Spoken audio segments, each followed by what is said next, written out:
Bonjour à tous et bienvenue dans ce nouveau podcast sur The Halftimers. Aujourd'hui, podcast un petit peu particulier, multisport. On va parler de trois sports différents et on va commencer tout simplement par la NBA qui a repris le 22 décembre dernier. Alors pour commencer, qu'avez-vous pensé de la dernière saison avec les bulles, les playoffs, tout ça? On a vu les Lakers titrer. Qu'avez-vous pensé un peu de ces playoffs et de la dernière saison?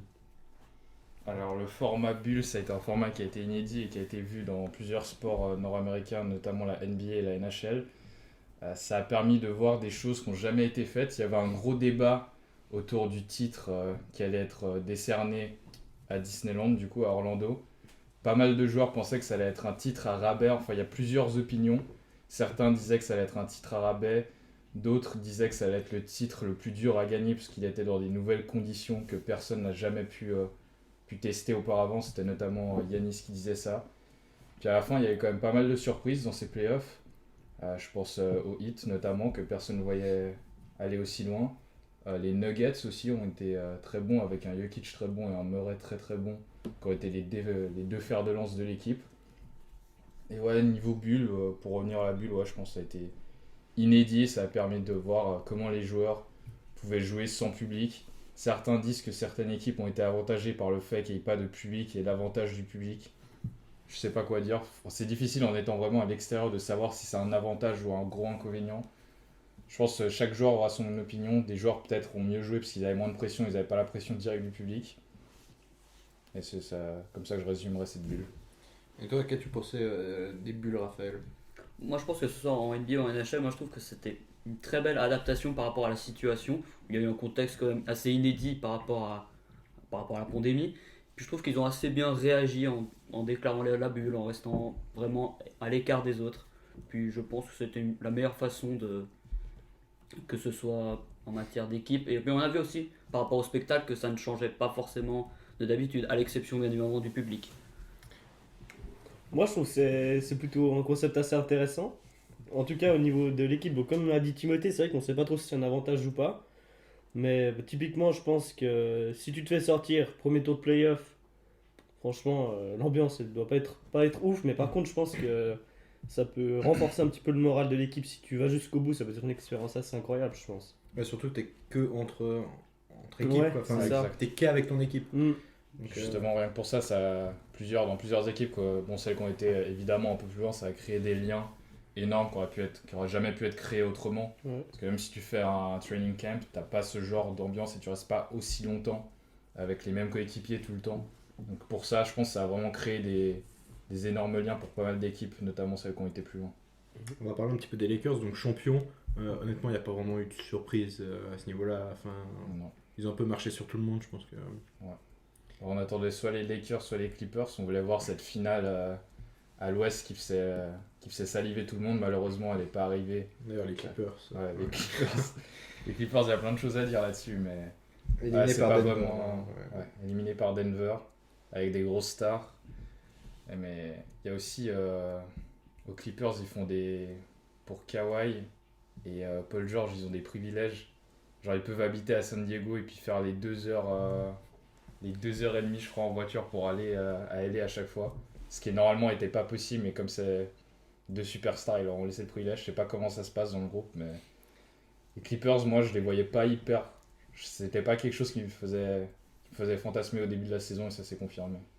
Et aussi, moi, je pense qu'après la mort de Kobe Bryant, c'était obligé que les Lakers soient champions.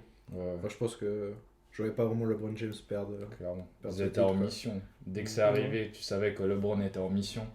Puis tu le vois même encore maintenant, quand il y a eu la remise de la bague et ils ont levé la bannière, tu voyais à quel point LeBron James voulait vraiment que l'histoire, enfin continuer l'histoire de Kobe de cette manière-là.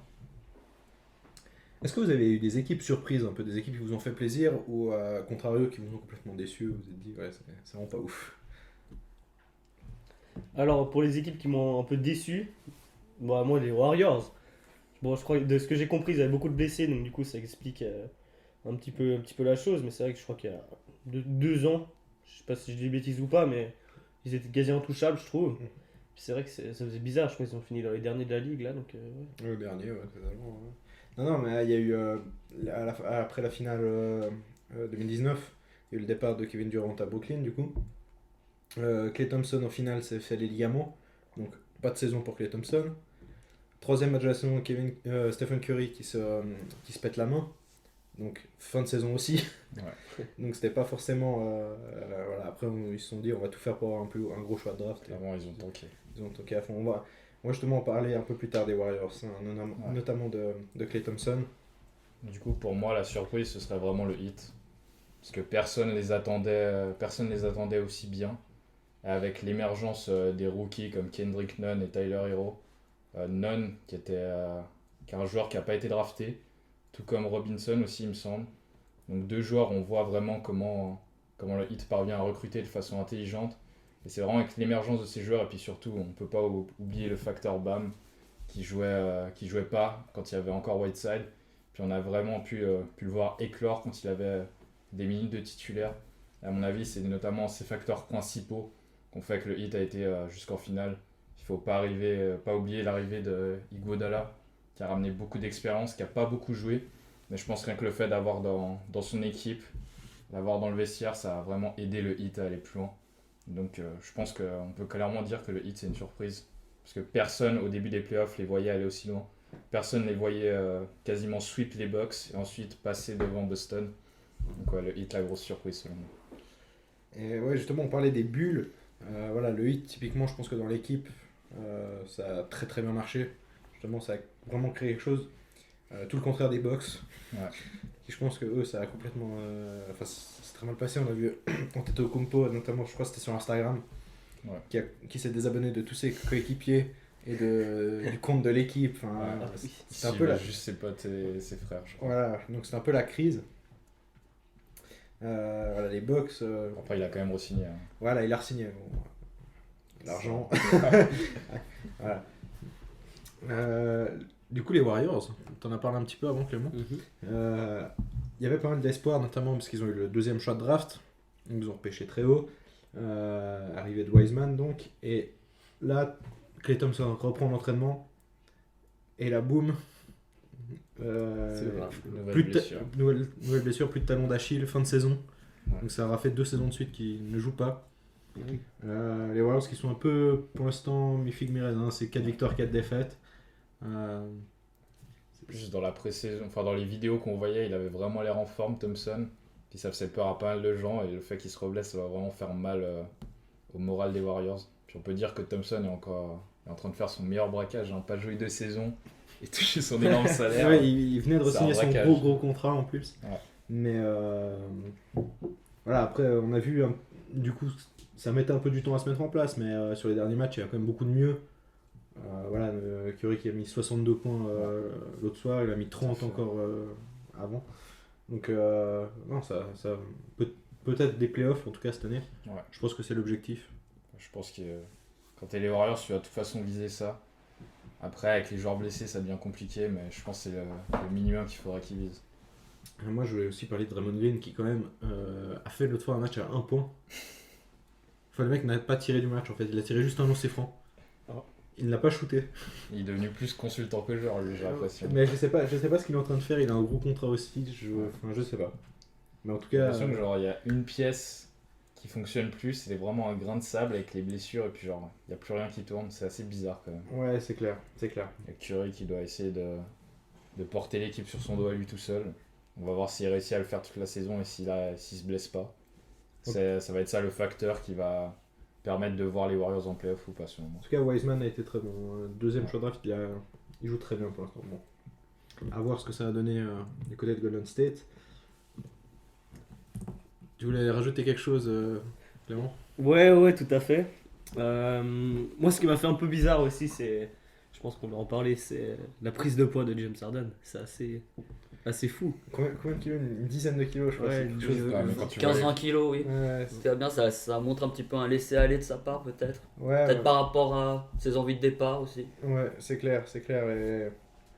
Et non, mais là, c'est carrément inquiétant en fait. Quand on voit un joueur comme ça, je trouve que c'est carrément en fait du manque de respect. C'est ça, puis en plus, c'est un exemple aussi pour pas mal de jeunes, je pense. Ouais, Donc, bien sûr. ouais. Et puis voilà, les jeunes fans de basket, ils voient ça, je pense que c'est pas une bonne image. Ouais. Quoi. Il faudrait que tu la mettes la photo. Il est vraiment arrivé en papy avec je sais pas combien de kilos de plus. C'est Ouais, incroyable. c'est clair, c'est clair. Non, c'est quelque chose de. Je sais pas si c'est du laisser aller ou vraiment peut-être un Provocation, motif, ouais. une provocation pour vraiment faire le forcing et essayer de partir. Il y avait Mm. beaucoup de rumeurs à Brooklyn pour un départ vers Brooklyn, ça s'est pas fait. Il a raté le premier match de la saison à cause de ça parce qu'il préférait s'entraîner tout seul que rejoindre son équipe. Donc ouais, très bizarre. Ouais, j'ai l'impression que ça a fait un peu l'effet inverse. Au contraire, il y a plus beaucoup d'équipes qui se sont dit ah ouais, non, mais nous, Ouais. on va pas prendre un mec qui fait 20 kilos de plus que la moyenne. Quoi. Enfin, Ouais. il est pas en forme. Nous, on va pas payer cher pour un All-Star qui. Voilà, c'est pas vrai. Du coup, il s'est un peu réveillé. Je crois qu'il a fait un gros match. Après, même soir. comme ça, il arrive à faire des gros matchs. Donc, Ouais, mais du coup, j'ai l'impression que les autres équipes ne savent pas trop quoi faire. Enfin, Ouais. le prendre, pas le prendre, c'est un peu. c'est compliqué comme situation. Et en plus, voilà, bah, justement, Houston qui a préféré échanger Westbrook Ouais. à Washington. Donc ils ont pris John Wall en échange. Justement, Harden préférait Wall à Westbrook aussi. Ouais, mais C'est voilà. peut-être ce qui a fait. Mais non, il est à Wall, ce qui va partir. Enfin, c'est un- Même avec ça, je pense pas que ça suffise. Il veut toujours partir, mais ce qui va partir, ça m'étonnerait. Ouais, ce sera à suivre en tout cas, hein, Ouais. ça c'est clair. Bon, ça montre une mentalité sur certains joueurs quand tu vois qu'ils font le forcing à ce point pour partir.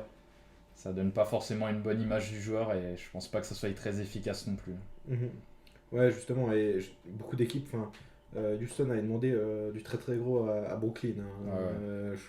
Je pense qu'il voulait Kyrie Irving Ouais, en il échange. parlait de KD ou soit Kyrie Ouais. pour pas que justement ça forme un gros trio là-bas. Bah, ce qui est un petit peu normal en fait. Je Ouais. pense que toutes les équipes de la ligue veulent pas qu'il y ait un trio qui se Clairement. forme quelque part. Puis en même temps, si tu donnes Harden, faut quand même avoir quelque chose en retour. Tu vas Ouais, pas bien te donner sûr. pour. Mais c'est ça, après, je rien du comprends tout. aussi Brooklyn de dire ah ouais, non, mais bon, il fait 15 kilos de plus que d'habitude. Ouais.